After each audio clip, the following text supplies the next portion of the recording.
ईद का दिन है प्यारे बच्चों। और ईद के दिन अगर ईद के शोज ना देखे जाएं तो और क्या हो सकता है। बाय द वे, जो भी लोग ईद मना रहे हैं उनको बहुत बहुत ईद मुबारक हो। ईद के इस स्पेशल मौके के ऊपर पाकिस्तान क्रिकेट टीम ने भी एक ईद की वीडियो शूट कर ली। शुक्र है कि हमारी बात सुन ली गई, जिसके अंदर हम यही बोल रहे थे कि भाई ये कम से कम जो करंट प्लेयर्स हैं उनसे इस किस्म के कोई इंटरव्यूज ना कराए जाएं। तो उन्होंने हमारी सुनकर वहाब रियाज को बीच में बिठा दिया, जो कि ना सिर्फ चीफ सेलेक्टर हैं, कोच हैं, मेंटोर हैं, बड़े भाई हैं, बॉस हैं, पीसीबी चेयरमैन के बाद नंबर 2 पोजीशन के ऊपर अगर आते हैं तो वो ही हैं, मेरे भी मालिक हैं, मेरे भी ओनर हैं। कोई चीज मेरे मालिक मकान बन जाओ दोस्त, कोई एक पोजीशन खाली हो तो वो भी मेरे दोस्त वहाब को दे दो। खैर, उनको बिठा दिया गया। अब वो रमजान शो जो है, ईद शो भी होस्ट किया करेंगे, तो अच्छी बात है। शुक्र है कि कोई करंट प्लेयर्स से जान छुड़ाकर एटलीस्ट कोई एक्स प्लेयर्स तक तो बात आ चुकी है, तो ये बात मान लीगी। तो ईद शो का वो प्रोग्राम था जिसके अंदर ये लोग बैठे हुए थे, नसीम भाईजान, फखर भाईजान और रिजवान भाईजान, तीनों बैठे हुए थे और ईद की मीठी मीठी अच्छी अच्छी बातें कर रहे थे। अच्छे क्यूट लोग हैं, तीनों बहुत अच्छे लोग हैं। हम किसी को भी जो है वो नापसंद नहीं करते हैं। लेकिन कोई तकरीबन 3-4 मिनट के बाद ही एक ऐसी बात कर दी रिजवान ने कि मैं तो लिटरली हो गया बेहोश। लोगों ने आके मुझ पर पानी डाला, मुझे वापस जगाया, तो ये मालूम हुआ कि ये वाकई बात हुई है, ये मैंने ख्वाब में नहीं देखी। वही बात जो हम कब से रो रहे हैं कि भाई इनकी अप्रोच जो है वो गलत है, वो उन्होंने बता दिया। बात कुछ इस तरह हो रही थी कि वहाब ने पूछा कि भाई आपकी जोड़ी बॉबी के साथ सबसे ज्यादा जमती है, इसकी क्या वजह है। तो उसके अंदर उन्होंने कहा कि हमारी कम्युनिकेशन बहुत अच्छी है, हम दोनों की बहुत ही बेहतरीन किस्म की अंडरस्टैंडिंग है, एक दूसरे को हम दूर दूर से पहचान जाते हैं, हमारी जो जोड़ी है उससे बेहतर कुछ भी नहीं हो सकता। और उसके बाद उन्होंने ये बताया कि हम दोनों जब साथ खेल रहे होते हैं, कोई पोला पोला बॉलर आ जाए ना जो बिल्कुल इजी बॉलिंग करा रही हो, तो हम उसको मारते नहीं हैं। हमने अगर उसको मारा तो कप्तान उस बॉलर को चेंज करा देगा, इसलिए हम उसको नहीं मारते हैं, एंड के लिए रख लेते हैं कि जब जरूरत पड़ेगी तो फिर इसको मारें। ये वो पॉइंट है दोस्तों जिसके ऊपर रो कर हलकान हो गए हम। इसी को मेरे दोस्त पांडू ने 2 साल पहले कह दिया था कि नहायत ही timid approach. Modern day cricket में अब ये नहीं होता है, आप बॉलरों को बचा के नहीं रखते कि यार ये वाला जो है ये हल्की बॉलिंग कराते हैं, इसको अगर हमने मारा तो इसको हटा के किसी मुश्किल बॉलर को ले आएंगे। ये सेल्फिश अप्रोच होती है दोस्तों। आई एम श्योर कि वो इसलिए नहीं कर रहे होते कि भाई उनकी नीयत में कोई खोट है, बाकी नीयत में खोट नहीं है, लेकिन ये जो अप्रोच है ये ठीक अप्रोच नहीं है, मॉडर्न डे अप्रोच नहीं है। और अगर आप टॉप ऑर्डर के बैटर हैं तो फिर आप ऐसे बॉलर्स का उसी वक्त फायदा उठाते हैं, इनफैक्ट एक स्टेटमेंट दे देते हैं कि तुम्हारी मजाल कैसी हुई, इतने हल्के बॉलर को मेरे सामने तुमने लाया, ताकि अगर बॉलर चेंज हो भी जाए तो आप जो मुश्किल बॉलर्स हैं उनको सी ऑफ करें, और आपके आने वाले जो हल्के बैटर्स होते हैं, स्पेशली चौथे 5वें नंबर पे जो आ रहे होते हैं, लोअर मिडिल ऑर्डर जिसको कहा जाता है, उनके लिए अगर वैसे ही मैच फिनिश करना आसान नहीं होता तो उन पर कम से कम प्रेशर ना हो, स्कोर जैसा भी हो, जब उनके लिए ओवर्स भी बचे हुए हों उन लोगों के जो कि स्पेयर हेड सबसे बेहतरीन बॉलर्स थे, क्योंकि सबसे हल्के बॉलर को आप लोगों ने इजीली खेल खेल के पूरा का पूरा सी ऑफ कर दिया है। एक ओवर में आपने उसको 15 रन मार दिए, वो भी शायद उसके 8वें और 9वें ओवर के अंदर मारे। उससे पहले जो 7-8 ओवर उसने निकालने थे वो निकल गए हैं, मैच आपके हाथ से निकल चुका है। उसके बाद वैसे भी जो ओवर बचे हैं उनके सबसे बेस्ट बॉलर के बचे हुए। तो ये जो अप्रोच है ना आपकी, इसी वजह से हम जलील हो रहे हैं, इसी वजह से हमारे भाई 2 साल मुझे हो गए इन वीडियोस में कहते हुए कि अब वो क्रिकेट आ चुकी है कि इसी ओवर के अंदर मैंने मैच खत्म करना है। 2 ओवर्स का मैच होता है, मोमेंटम पूरा का पूरा या इधर या उधर चला जाता है। स्पेशली T20I के अंदर तो बिल्कुल 2 ओवर्स के अंदर मैच खत्म हो जाता है या फिर बच जाता है। और हमारे दोस्त जो हैं वो इजी बॉलर को इसलिए नहीं मार रहे होते कि कहीं कप्तान इसको हटा ना दे, उसके बाद वैसे भी आउट हो जाते हैं। इजी बॉलर की भी 7 ओवर ये लोग इस चक्कर में, ये होती है दोस्त गरीब माइंडसेट होता है कि पैसे बचा के रखो, जब बुरा वक्त आएगा उसमें काम आ जाएगा। पूरी उम्र बचा बचा बचा बचा बचा, बुरा वक्त वही होता है जिसमें आपका इंतकाल हो जाता है। जब आप मर जाते हैं आपका जनाजा जो है वो धूमधाम से हो रहा होता है, क्योंकि आप उस जात के ऊपर ट्रस्ट ही नहीं कर रहे कि वो अभी अगर पैसे दे रहा है वो बाद में भी दे सकता है। अगर आप इजी बॉलर को अभी मार लेंगे ना, अगली टीम प्रेशर में आ जाएगी तो वो जो बॉलर आएगा, उनका जो बहुत स्पेयर हेड बॉलर था, वो भी प्रेशर में बॉलिंग कराना शुरू हो जाएगा, उसकी बॉलिंग भी इजी होना शुरू हो जाएंगी, फील्डर्स भी कैच छोड़ना शुरू हो जाएंगे। सारी गेम ही प्रेशर की होती है।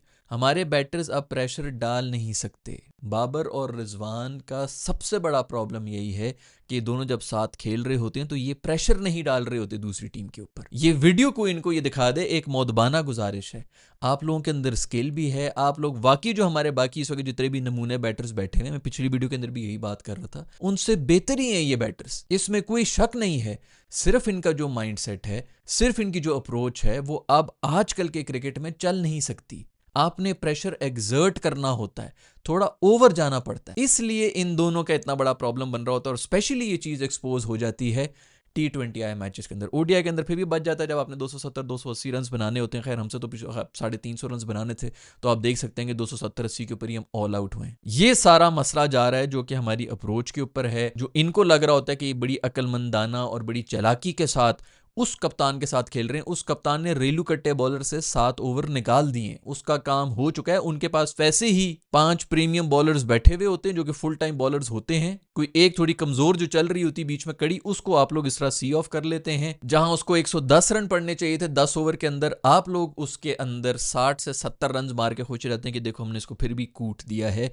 ये प्रॉब्लम है आप दोनों की अप्रोच के अंदर। और आज ये वीडियो देखकर मैं तो बेहोश हो गया कि वो मुंह से भी बोल रहे हैं और ये बिल्कुल सही समझा जा रहा है हमारी टीम के अंदर। इजी बॉलर को अगर आप लोग खुद खेल लेंगे, उनकी बॉलें पी लेंगे, तो आपके नीचे आने वाले जो हैं उनके लिए उनके ओवर्स बचे होंगे जो वैसे उनके प्राइम बॉलर्स हैं और उस वक्त बड़ी बेहतरीन कंडीशंस के हिसाब से बॉलिंग भी करा रहे होते हैं। तो मैच पहले स्लो चल रहा होता है और फिर आगे जाके हम इतने फंसे हुए होते हैं कि हमें समझ ही नहीं आ रही थी कि यार इसको मार क्यों नहीं सकते हम। जैसे कि इंडिया का मैच था जिसके अंदर हमने 120 चेस करने थे, एंड के अंदर 4 ओवर्स में हमें समझ नहीं आ रही थी कि इनको मारे भी किस तरह। ये तो बॉलिंग बहुत अच्छी करा रहे हैं क्योंकि मैच उससे पहले ही खत्म कर देना चाहिए। जो फखर जमान की अप्रोच भी है, फखर जमान से उन्होंने पूछा भी कि जी आप लास्ट बॉल खेल रहे हैं तो आपके क्या तासुरात होंगे, तो उसने कहा ये हो ही नहीं सकता है। पहले तो मेरे ख्याल में इन्होंने आपस में दूसरे ने किसी ने बोला कि भाई ये आखिर तक रहता ही नहीं है, उससे पहले ही आउट हो रहा था। तो उसने कहा कि हाँ जी, या तो मैं पहले आउट हो जाता हूँ या फिर अगर मैं आखिर तक बैठा हूँ तो बात इस तक आती ही नहीं कि लास्ट बॉल के ऊपर 6 रन चाहिए होते हैं। मैं 6 ओवर पहले ही मैच खत्म करके जाता हूँ। ये है मॉडर्न डे क्रिकेट और यही अप्रोच चाहिए आपको। और ये टीम में ऐसे प्लेयर्स होने के बावजूद हम लोग उसी दकियानूसी 1992 की अप्रोच के साथ चल रहे होते हैं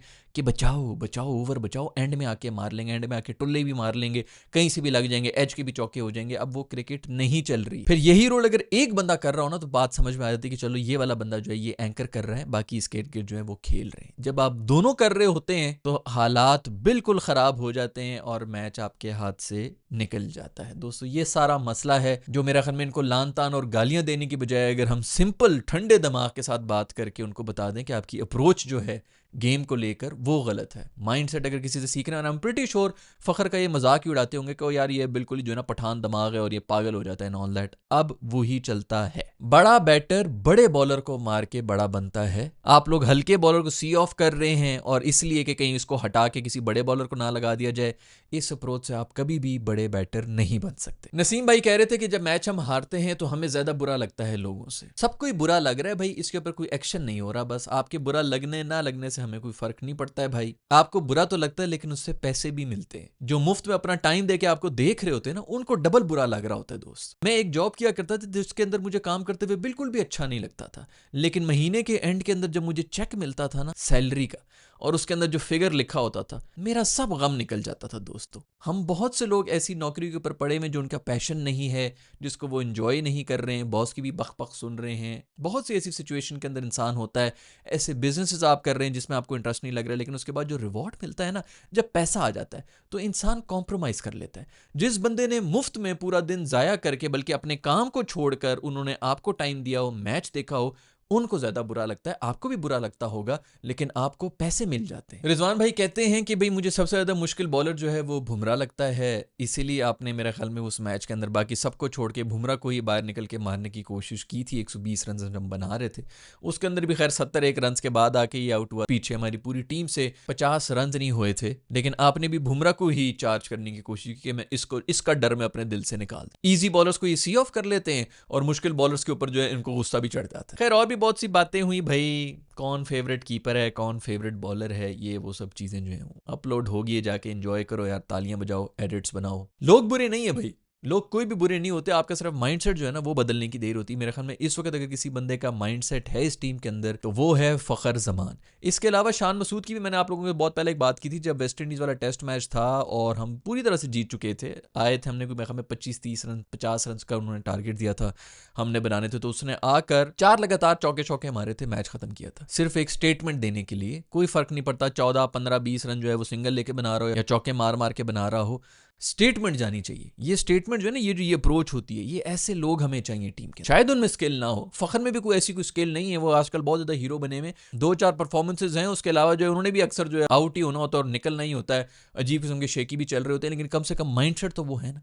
ऐसे आपको थॉट लीडर्स चाहिए होते हैं जो लोगों के अंदर, स्पेशली जो यंगस्टर आए होते हैं, उनके अंदर ये माइंडसेट डाल। हम न्यूजीलैंड से एक मैच जीते थे बच्चों का, ये पागल हो चुके थे। वीडियो बनाई थी मैंने उसके बाद कि भाई ये बिल्कुल मेंटल हो चुके हैं, ग्राउंड के अंदर नाच रहे हैं जैसे वर्ल्ड कप जीते में।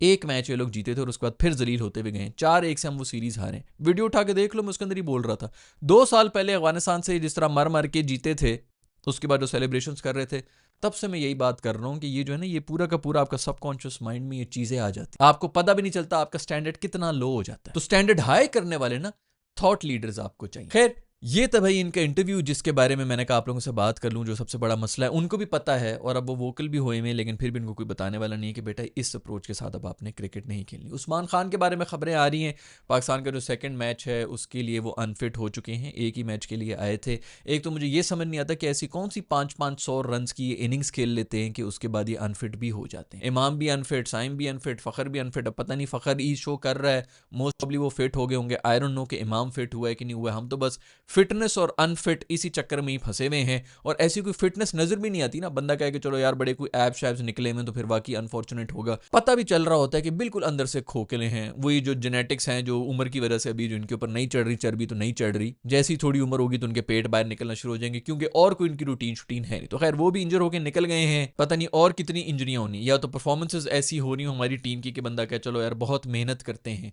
मेहनत भी नजर नहीं आ रही होती, लेकिन इंजरियां जो हैं वो हैं कि रुकने का नाम नहीं ले रही। खैर आज की वीडियो में इतना ही दोस्तों। अगर वीडियो पसंद आई तो लाइक के बटन को छू लो, वीडियो नहीं पसंद आई तो डिसलाइक के बटन को छू लो। जो भी लोग ईद मना रहे हैं, आज मना रहे हैं, कल मना रहे हैं, जब भी मना रहे हैं, आप सबको मेरी तरफ से बहुत ज़्यादा ईद मुबारक हो। I will see you in the next video. Bye.